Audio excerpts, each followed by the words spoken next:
Assalamualaikum warahmatullahi wabarakatuh. Halo semuanya, perkenalkan nama saya Darwinanda dengan NIM 202401 1110310024. Pada kesempatan kali ini, saya akan mempresentasikan makalah dengan judul Urgensi Pernikahan dalam Islam.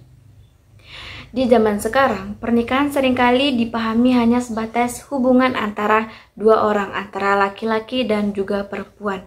Namun dalam Islam, pernikahan memiliki makna yang jauh lebih luas dan mendalam. Tidak hanya sebagai bentuk hubungan sosial, melainkan juga sebagai bentuk ibadah dan upaya menjaga diri dari perbuatan yang dilarang. Oleh karena itu, dalam presentasi ini saya akan menjelaskan beberapa poin penting terkait dengan urgensi pernikahan menurut pandangan Islam, yang mulai dari pengertian, hukum, syarat, hingga hikmah pernikahan itu sendiri. Lagi, di sini saya akan menjelaskan terkait latar belakang. Pernikahan dalam Islam memiliki kedudukan yang sangat penting karena tidak hanya menyangkut perihal individu, tetapi ia juga menyangkut masyarakat dan juga generasi penerus. Banyak fenomena saat ini yang menunjukkan bahwa pemahaman tentang pernikahan di kalangan muda mulai bergeser. Sebagian menganggapnya beban dan sebagian lagi menunda tanpa alasan yang jelas. Padahal dalam Islam, pernikahan merupakan sunnah Rasul yang harus dilandasi dengan niat yang benar. Oleh karena itu, penting bagi kita sebagai generasi muda untuk mengetahui urgensi pernikahan dan juga nilai-nilai luhur yang terkandung dalam pernikahan agar tidak salah langkah dalam menjalankannya. Terkait dengan pengertian pernikahan. Apa sih pengertian pernikahan itu? Kata nikah dalam bahasa Arab memiliki arti bertemu atau juga bercampur. Sedangkan secara istilah, pernikahan adalah akad yang menghalalkan hubungan antara seorang pria dan juga wanita untuk hidup bersama dalam ikatan suami istri. Dalam Islam, pengertian pernikahan tidak hanya berfokus pada hubungan fisik, tetapi ia juga menyangkut tentang tanggung jawab, kasih sayang, dan juga ibadah. Allah berfirman dalam surah Ar-Rum ayat 21 yang artinya, dan di antara tanda-tanda kekuasaannya ialah Dia menciptakan untukmu istri-istri dari jenismu supaya kamu merasa tentram kepadanya dan dijadikannya di antara rasa kasih dan juga sayang. Ayat ini menunjukkan bahwa pernikahan adalah sumber ketenangan dan juga cinta yang diridhoi oleh Allah Subhanahu wa taala. Hukum pernikahan dalam Islam. Hukum pernikahan dalam Islam tidak mutlak satu, tetapi ia juga bisa berubah tergantung kondisi orang yang menjalaninya. Ada beberapa hukum pernikahan dalam Islam. Yang pertama yaitu wajib. Pernikahan ini wajib terhadap orang-orang yang bisa atau juga mampu untuk melaksanakan pernikahan ini. Jika seseorang tidak mampu untuk melakukannya, maka ia akan terjerumus ke dalam perzinahan. Hal ini serupa dengan sabda Rasulullah SAW, yaitu, "Wahai kaum golongan Adam, jika di antara kalian telah mencukupi dalam hal biaya, maka menikahlah. Sebab sesungguhnya pernikahan tersebut akan menjaga dalam pandangan atau apa yang dilarang oleh agama dan juga menjaga dalam kehormatan. Maka dari itu, penting bagi kalian yang tidak mampu dalam menjaganya, maka lebih baik berpuasalah, karena puasa merupakan penjagaan baginya." Hadis riwayat Bukhari dan juga Muslim. Yang kedua yaitu sunnah. Jika mampu dan ingin menikah tetapi tidak dalam keadaan darurat. Sunnah hukum pernikahan yang kedua merupakan sunnah bagi orang yang mempunyai kemampuan dan juga dirinya mempunyai biaya yang cukup dalam pemenuhan kebutuhan atau memberi nafkah kepada istrinya dan juga keperluan yang wajib untuk dipenuhi kelak nanti. Tiga yaitu makruh. Jika seseorang merasa belum mampu secara fisik maupun mental untuk menjalani rumah tangga.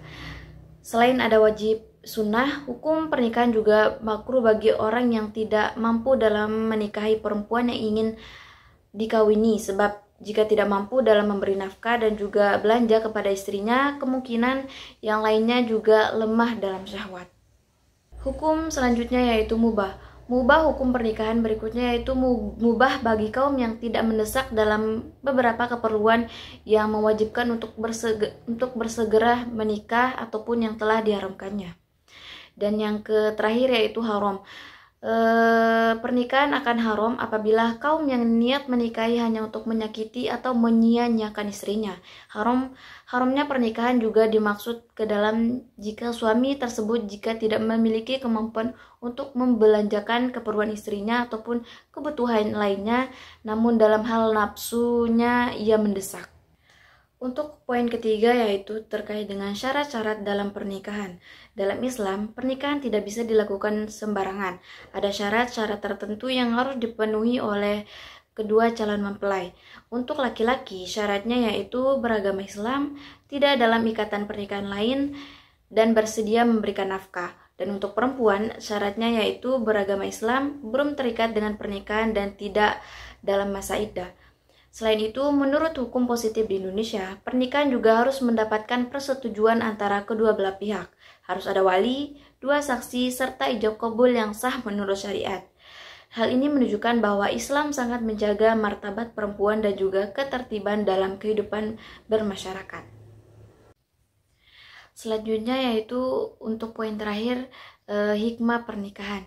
Jadi pernikahan yang telah terjadi dalam sebuah perjanjian antara pria dan juga wanita untuk bergaul yang di dalam membantu di antara keduanya serta menentukan batas hak dalam kewajiban di antara hubungan keduanya.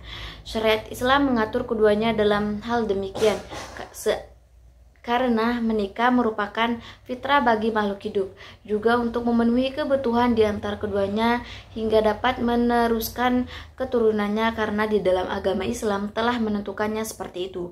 Untuk memenuhi kebutuhan dalam pernikahan, harapan dalam pernikahan dalam Islam ini untuk membentuk keluarga dalam keadaan sakinah, mawaddah, dan juga warahmah, yang seperti yang telah saya jelaskan dalam surah Ar-Rum ayat 21 tadi.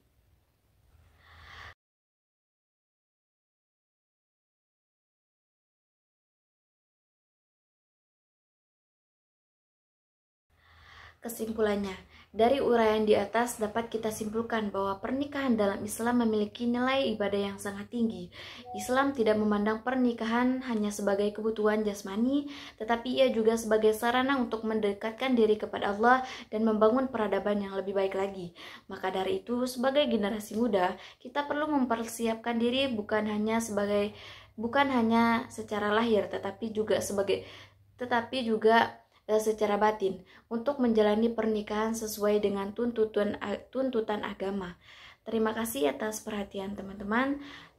Wassalamualaikum warahmatullahi wabarakatuh.